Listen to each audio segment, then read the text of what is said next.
क्या आप भी ऐसे light effects and glowing effects draw करना चाहते हैं, बट जब भी आप इन्हें बनाने की ट्राई करते हैं तो कुछ ऐसी ड्राइंग्स बन जाती हैं? यस, आई नो कि ये बिल्कुल भी रियल नहीं लग रहा। सो डोंट वरी, बिकॉज आज मैं आपको बताऊंगा कि कैसे आप ऐसे ग्लोइंग एंड लाइट इफेक्ट्स को और ज्यादा रियलिस्टिक वे में ड्रॉ कर सकते हैं एंड क्या ऐसी मिस्टेक्स हैं जो अवॉइड करनी है। So hey guys and welcome back to another video. And recently मैंने ऐसे इफेक्ट्स को ड्रॉ करने की इतनी प्रैक्टिस करी है सो दैट मैं आपको बता पाऊं कि इस तरीके की ड्राइंग को और ज्यादा बेटर वे में कैसे ड्रॉ कर सकते हैं। So the first important thing जो आपको इम्प्लीमेंट करनी है is starting with the lightest shade. भी आपको इस टाइप की ड्राइंग बनानी होती है, सबसे पहले आपको कलर्स चूज करने होते हैं जो भी उस पूरे इल्यूमिनेटिंग एरिया में होंगे एंड देन ऑफ कोर्स उन कलर्स का एक स्पेक्ट्रम बन जाता है जिसमें डार्केस्ट से लाइटेस्ट सारे कलर्स होते हैं। अभी प्रैक्टिस के लिए मैंने ये रेफरेंस चूज करी है, एक ग्लोइंग सी डक की, एंड ये मैं यहाँ पे ड्रॉ करके दिखाऊंगा। एंड इसे बनाना ज्यादा कॉम्प्लेक्स नहीं है बिकॉज बेसिकली इसमें सिर्फ ही 4 कलर की शेड्स यूज हो रही हैं। सबसे लाइटेस्ट कलर है येलो, ऑब्वियसली व्हाइट है बट अभी उसको लास्ट के लिए छोड़ देते हैं। तो येलो से स्टार्ट करेंगे बिकॉज जैसे मैंने पहले बताया सबसे लाइट कलर से सबसे पहले स्टार्ट करना है।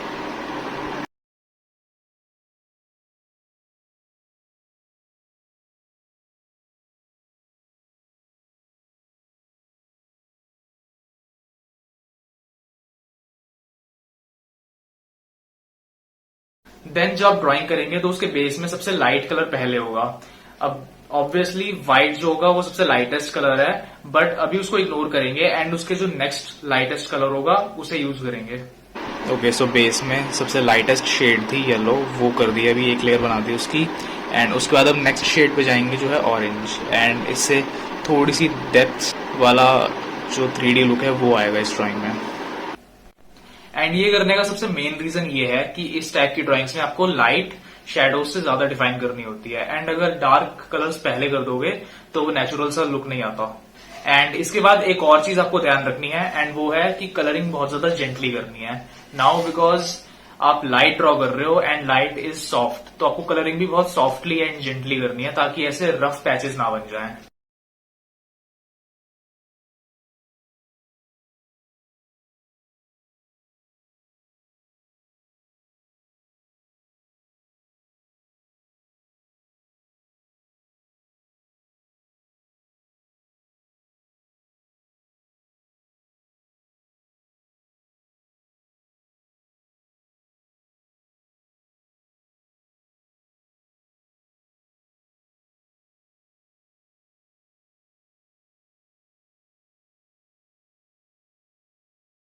एंड ऐसे करने से एक और फायदा होगा and that is, you guessed it, blending और भी ज्यादा इजीली एंड स्मूथली होगी। अब कलरिंग कैसे करनी है ये तो समझ में आ गया, बट कलर्स यूज कौन से करने हैं ये कैसे पता चलेगा? सो उसके लिए आपको सबसे पहले एक रूल याद करना है विच इज, अगर वार्म लाइट्स होंगी तो कूल शैडोज बनेंगी एंड कूल लाइट्स होंगी तो वार्म शैडोज बनेंगी।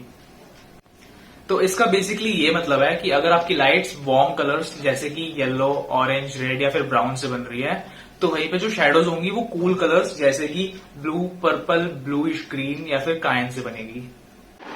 ओके, सो जैसे इस वाली ड्राइंग में मैंने कलर यूज करे हैं, जहाँ पे पर्पल हो रहा है लाइट एरियाज में उसके अपोजिट शैडोज में ब्राउन हो रहा है, एंड जहाँ पे येलो है उसके साथ शैडोज में ऑरेंज की शेड आ रही है।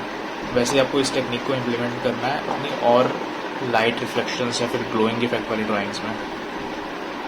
Okay, so orange and brown दोनों यूज करके मैंने इस डक में जो शैडोज वाले एरियाज थे वो ड्रॉ कर लिए हैं, जिससे इसमें डेप्थ एंड 3D वाला लुक आ रहा है। एंड अभी लेयर्स बाय लेयर्स और कलरिंग करेंगे जिससे जो ब्लेंडिंग है बहुत ज्यादा स्मूथ होगी।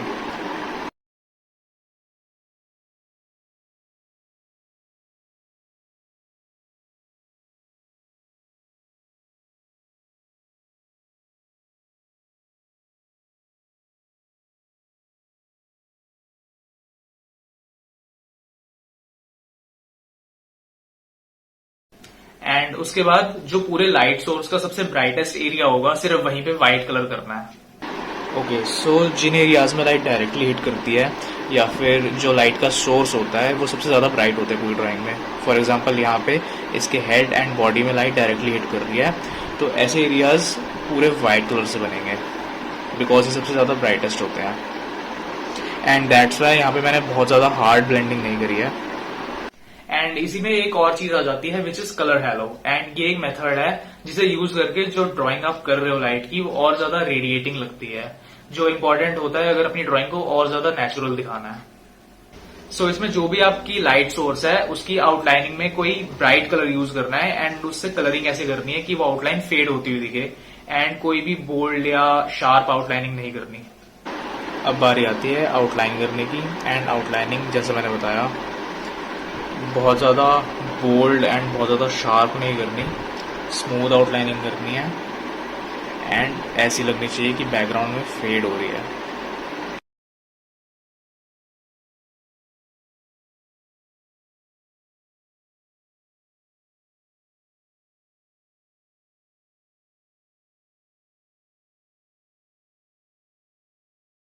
एंड उसके बाद एक और इम्पॉर्टेंट पार्ट है which is background. And light आप कितने भी अच्छे से ड्रॉ करो बट अगर बैकग्राउंड सही नहीं बनेगा तो पूरी ड्राइंग अननेचुरल लगेगी। सो काफी केसेस में जो बैकग्राउंड होता है वो एक सॉलिड कलर से बनता है, फॉर एग्जाम्पल ब्लैक। एंड ऐसे केसेस में जो कलरिंग होती है वो बहुत ज्यादा कॉन्फिडेंटली करनी होती है, बट जो आउटलाइन वाले एरियाज होते हैं वहां पे अगेन वो फेडिंग आउट वाली शेडिंग करनी होती है, सो दैट रेडिएटिंग लुक आए लाइट से। एंड ऐसे रेडिएटिंग वाले इफेक्ट के लिए ध्यान रखना है कि जब भी कलरिंग करो तो लाइट शेड से पहले करो एंड उसके बाद dark shade.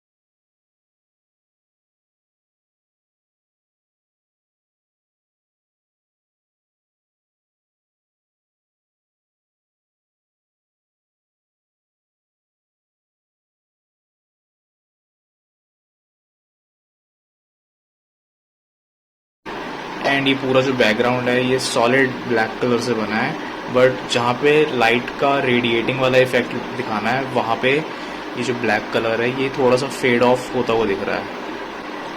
Okay, so this is looking pretty good. And ये था कि कैसे इन मेथड्स को यूज़ करके एक ग्लोइंग इफेक्ट वाली ड्राइंग बना सकते हो आप लोग। एंड इन सब चीज़ों को ध्यान में रखना है जब भी आप ऐसे ही ग्लोइंग इफेक्ट या फिर लाइट इफेक्ट आपको अपनी ड्राइंग में शो करना है। नाउ ऑब्वियसली अगर ब्लेंडिंग में और ज़्यादा टाइम दोगे तो ड्राइंग और ज़्यादा नेचुरल एंड और ज़्यादा रियलिस्टिक लगेगी। सो लास्टली एक्स्ट्रा डिटेलिंग के लिए आप एक वाइट पेन भी यूज़ कर सकते हो या फिर कोई वाइट मार्कर भी यूज़ कर सकते हो, जिससे जो हाईलाइट वाले एरियाज़ हैं उनमें और ज़्यादा डिटेलिंग आएगी। एंड एक और इम्पॉर्टेंट चीज़, अगर आप कलर्स यूज़ करके लाइट इफेक्ट्स बना रहे हैं या फिर ग्लोइंग इफेक्ट्स बना रहे हैं तो आपको कलर के स्पेक्ट्रम का ध्यान रखना है। एंड उसी तरीके से अगर आप शेडिंग कर रहे हैं, स्केचिंग कर रहे हैं एंड उसमें आपको लाइट इफेक्ट्स दिखाने हैं वो भी दिखा सकते हैं बिना कलर को यूज़ करे, बट उसमें आपको जो पेंसिल की वैल्यूज़ है यानी कि कितनी रफली एंड कितनी स्मूथली आप पेंसिल से शेडिंग कर रहे हो उन लेवल्स पे उन सारी वैल्यूज़ पे ध्यान रखना है एंड उन वैल्यूज़ को सही से यूज़ करके आप ऐसे लाइट रिफ्लेक्शंस बना सकते हैं। जैसे मैंने यहाँ पे एक 2B पेंसिल को यूज़ करके पूरा स्पेक्ट्रम बनाया हुआ है, सेम उसी तरीके से। एंड देन काफी सारे केसेस में जो बैकग्राउंड होता है वो किसी सॉलिड कलर से नहीं बनता बट अलग अलग ऑब्जेक्ट से बनता है। एंड देन उन ऑब्जेक्ट्स पे लाइट की रिफ्लेक्शन पड़ती है एंड उनकी अलग अलग शेडोज भी बनती हैं, जिस सब की एक्सप्लेनेशन देने के लिए मैं एक सेपरेट वीडियो बनाऊंगा। सो दैट्स ऑल आज की वीडियो के लिए। आई होप आपको पसंद आई होगी एंड आपने कुछ नया सीखा होगा। अगर कोई सजेशन हो तो प्लीज कमेंट करना and like the video. And ऐसे ही और आर्ट कंटेंट के लिए चैनल को सब्सक्राइब करना। Thanks for watching.